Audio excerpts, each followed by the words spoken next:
Alright, what's going on, guys? Trev back again, here to bring you another video. This one's going to be doing my weekly review for this week's episode of Game of Thrones Season 7. This is for episode 3. It's called The Queen's Justice.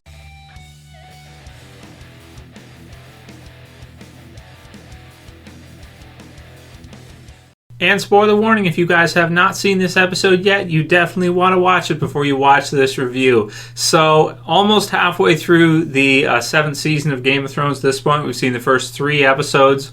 We have 4 remaining. We have 4, 5, 6, and 7. And then that's it. So we're almost halfway through. After next week's episode, we'll be past half, with it being kind of a shorter season. But we haven't seen any of the extended episodes yet. And there is one that's supposed to be 90 minutes. So I'm thinking, just predicting, that'll probably be episode 6 or 7. So yeah, we still have a good portion of the way yet to go this season. But, we're making a lot of progress very quickly. We're going through the season faster than usual. And, I kind of like, in some ways I like it, in some ways I'd kind of like them to see if they could get 10 out of this season. But that said, because they've kind of crammed it, there's very little wastage in terms of the episodes. I mean, you have very high impact episodes right now. This episode right here, The Queen's Justice, episode 3 was another loaded episode that was just epic as all hell. I mean, the ending battle and kind of the way that it goes through Tyrion kind of explaining things, and then kind of to see that Tyrion is kind of being outsmarted, by Cersei and Jaime.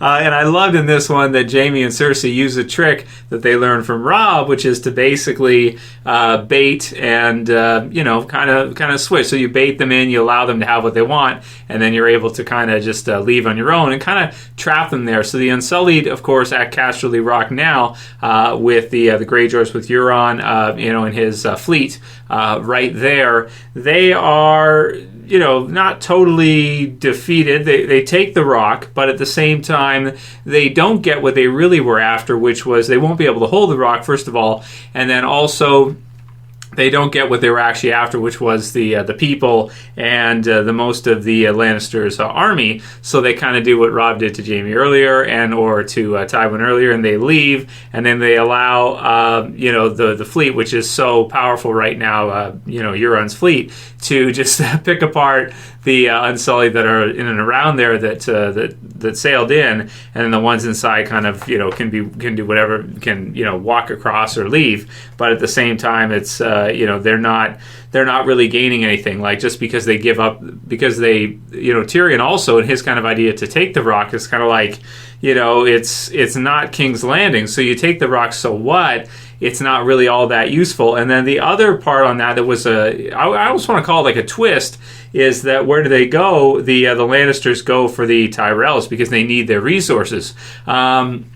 And with Cersei, this is something that's kind of even bigger than the series, and I really like this this is a big idea, so to speak, of what we're seeing right now from Cersei, which is that it can be an advantage to be ruthless, to be somebody that is absolutely, totally ruthless like Cersei is, to go after the Tyrells and wipe them out, which is what we see happening in this one, ending with Olenna, who is kind of your remaining surviving kingpin of the Tyrell family, of the Flowers. To see her kind of last moments in the series, she's such a cool character. I was so sad to see that, but at the same time I was like, damn, that is clever, because we knew that if Daenerys just crashed in, and it also kind of echoes back to what Olenna told Daenerys, which is, you're a dragon, you have to be a dragon. You have to be, you're trying to kind of keep your hands clean, and that's going to put you in a huge disadvantage. And I really felt like that could never be more true than what we're seeing right now, especially with her own death, with Olenna's own death here at the end of the episode. But I like that she has some great lines at the end to finish things out. Where she asks Jaime the name of the sword, Joffrey's sword, and he says, Widow's Wail. And she calls him a cunt. He was a cunt, wasn't he? So I love that line. That was awesome. And I also like what she says here, which is maybe even more important than what she told Daenerys, which is that she tells Jaime that Cersei's a monster and that she will be the end of you. She's a disease. And Jaime, of course, doesn't want to hear it because he loves his sister in more ways than one, right? So he doesn't want to hear that. But at the same time, it's kind of like, are we going to see possibly a Queen Slayer type of situation here at the end? And have we seen this as kind of maybe one of the first hints at a drop, where Olenna tells him in her last minutes, the absolute truth, which is that Cersei will, and we may even be seeing the start of this already, because we see how crazy Euron is, maybe drop him like nothing and possibly go with Euron. So we'll have to see what happens to Jaime in the end, but I think it would certainly be a fitting ending for Game of Thrones in the series if he was the one to become Queenslayer. I love that she tells him as well, too, that it was her who killed Joffrey, and it was her doing, and that she wants Cersei to know that. In her last minutes, she doesn't want to die with that. She wants to let Cersei know that it was her. And, I just love that. And also, it might change things about the way that Cersei sees Tyrion. Now, of course, Tyrion did some other things as well, too. He killed her dad, so she's going to hate him either way. She always has kind of hated him anyway. But, that was just kind of cool there, too, because, of course, he got all the bad rap for Joffrey's death and everything. And really, it was Olenna. It was her doing entirely. So, we also see in the preview for next week's episode, which I just can't wait to see for episode 4, Daenerys kind of starting to come to grips with her losing, or, kind of these clever tactics that Tyrion has kind of backfiring on him because he's playing against his own sister and brother in a game where, they know him so well, right? It's like they've got him figured out to the point where he thinks he's got the strategy and he's got the upper hand, and then we find out that no, they know how smart he is. They've prepared for that. They know about, maybe some of the secret entrances to Casterly Rock, and it's definitely not going to be that simple. So this also, of course, because the Lannisters take from the Tyrells, if they're going to be that ruthless and wipe them out and take everything they have, I mean, you would think that in terms of their supplies and everything, everything they have is going to up, right? And really, what it comes down to is just Cersei's ruthlessness to wipe out a whole family like that, when they haven't, from her perspective, they haven't really done. I mean, they were kind of the enemy, I suppose, so I guess it's not that evil, but just to kill, to obliterate them, wipe them out to the point where they're totally gone, and then take all their stuff, right, is going to be very advantageous for her and her side. And maybe Daenerys is right here in what she says in the promos, that so far, she is losing.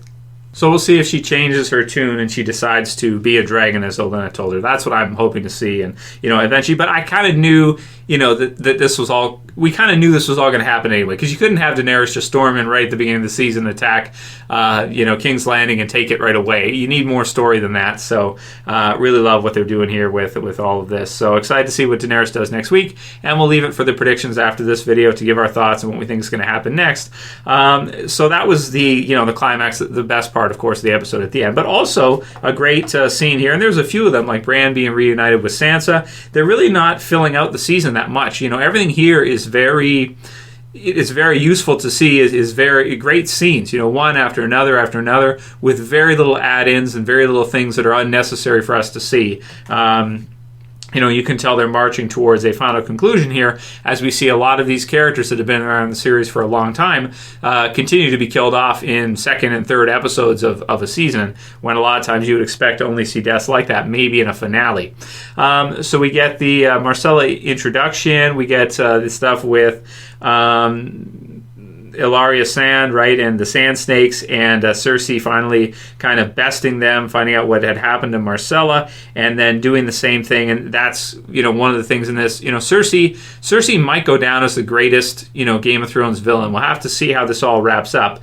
But for me personally, my favorite is probably Ramsay, but we're just starting to see Cersei do so many things that you could really make a case that she's like the overarching, badass villain of Game of Thrones. I mean, she allows others, or she forces others to have the same fate as she had, as she sees it as probably only fair.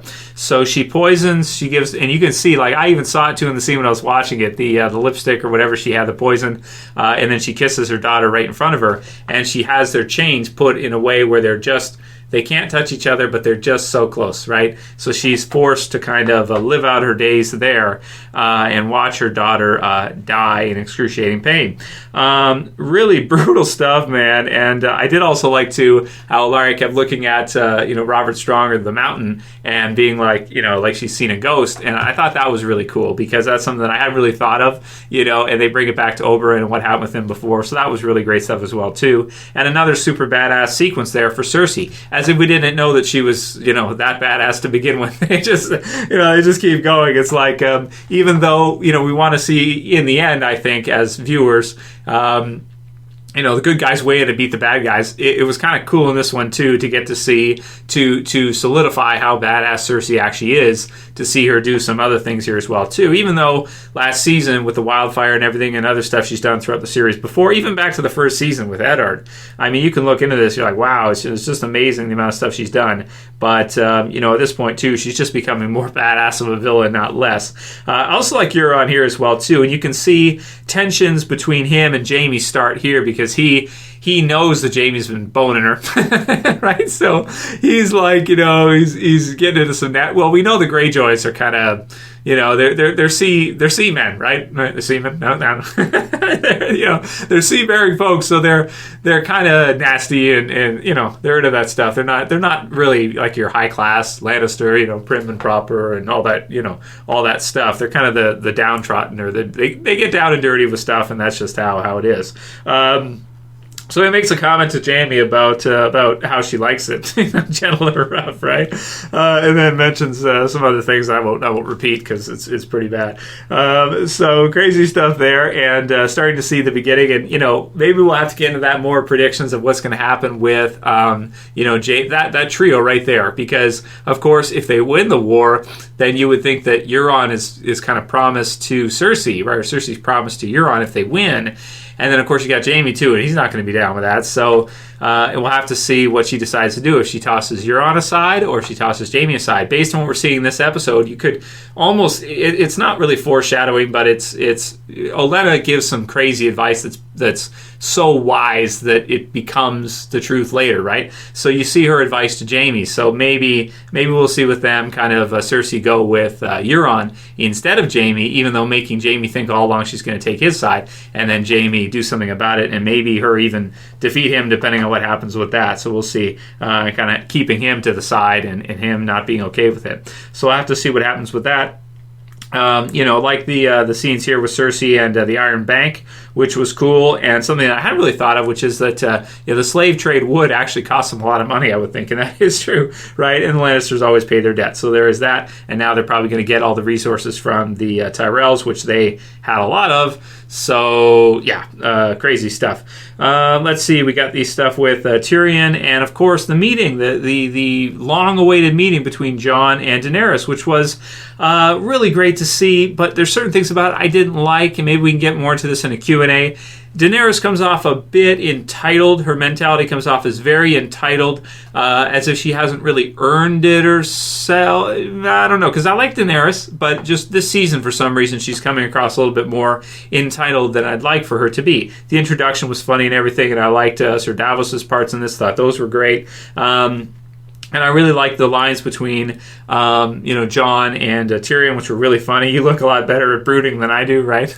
So, Northern Fool, mining the dragon glass, and then the discussion about what to do and what's going to happen. So, I do like to see that even though at first there's tensions here with this, it does look like Jon is going to help her, and she's going to help him. She's going to give him the dragon glass, and maybe they'll have to go south first before they can worry about going north, because even though the White Walkers are looming or are coming, they're pretty slow. They've been heading out here for a while now. It's been a number of seasons and they haven't been here. And Cersei, of course, is super deadly, which we also hear mentioned in Sansa stuff, where you have Sansa with Littlefinger later on, and about who knows Cersei better, and of course Sansa knows her better than anybody.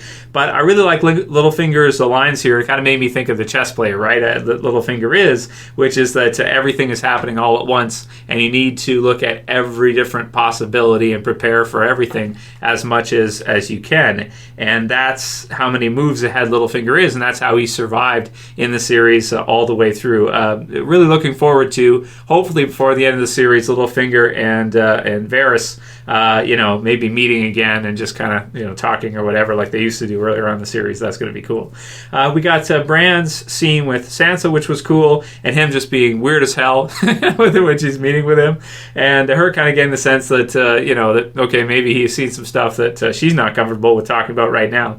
And just, him denying that he would be the man of, king or anything of the sort of Winterfell because he's the three-eyed raven. So cool stuff there, and I really like that, and I was just happy to see that. I'll be happy to see Jon reunited with Bran when he is reunited with him. That's going to be good. And, also kind of fun stuff to see, like with Daenerys here, seeming like she's worried coming up for next week's episode, but she's got Jon on her side. And even though she doesn't know Jon, he sounds like a crazy person from the north that's been probably drinking too much. She doesn't realize how powerful he is. She doesn't realize how strong he is in battle, how great of a leader he is, and what he can do. So that's one of the things I'm looking forward to most, is to get to see Daenerys and Jon working in tandem, working together to defeat both their enemies, which I'm sure we will see. Also like the march in with Randall Tarly and Jaime side by side. He kind of became a villain out of nowhere, Tarly, but it was set up so well, because if you look back at the series, he was always a jackass, even though, being Sam's dad and everything, he was always a jerk. So to see him in this position now is like, it just fits like a glove. It fits so well. It's crazy to see him become one of your main villains and kind of get upped in that way. Let's see. I think that's most of what I wanted to mention about the episode. There's some other funny stuff. There's the question about kneeling and Jon refusing to kneel at first. Getting to see the dragons, which was cool to see the dragon fly overhead. I thought that was pretty cool. And kind of the question of enemies and that kind of stuff, and prisoners. And Tyrion talking her into giving him a chance, and even if she doesn't believe him, at least give it a try, which I did really like. There's more to it than, of course, there's stuff with Jorah and Sam does, in fact, save Jorah, which I love to see, because I thought Jorah was going to die for sure. I thought he was 100% dead at this point, and to get to see him come back and maybe go find Daenerys will also be really cool. So she's got some happy times coming ahead of time. I still think that she's going to win overall. It's just so far, Cersei's been winning, but that's how it's got to go, right? You got to have a comeback, right? So you got to have her, seem like a threat against the dragons and everything, and then you got to have, a battle that's got to be tough and everything, and then Daenerys has got to win. For it to be a nice story, that's how it's got to go. So, I'll leave it there. Oh, the other line from Tyrion about 10 good men and I'll impregnate the bitch. And he says it like an ancient, I love how Daenerys says, like, are you saying things as like ancient wise men, but really it's just stuff coming from you? In this case, it didn't exactly come from him, but from Bran. But I love that. And he was in there too. Did you see him? He was very, very, just briefly, but I promised him that too. So that was fun. So that'll be it for my review, guys. I'm going to give this episode a perfect 10 out of 10. I think I'm going to watch it again after I do the predictions video, because it's just so loaded. There's so much in it, and it's just so smart. This is not a series for dumb people. This is a series for people that really appreciate, everything that it does, and how it constantly goes against the grain, and it constantly keeps the viewers guessing. It's fucking brilliant. So, love the episode. Perfect 10 out of 10 for me. I can't wait to see episode 4, but I'll be back in an hour to do the predictions video with you guys. If you like this review, then you gotta thumb it up, man. You gotta do me a favor back. Thumb it the hell up. You can also share and favorite if you got a Facebook and you wouldn't mind sharing through. I'd appreciate it. And if you're new to the channel, you want to see my reviews for the remainder of Game of Thrones until it ends, then you got to click the button. You got to click subscribe at the bottom left. That's it for this one, and I'll see you guys again soon in about an hour for predictions. As always, it's Trev. I'm saying peace. Later, guys. See ya.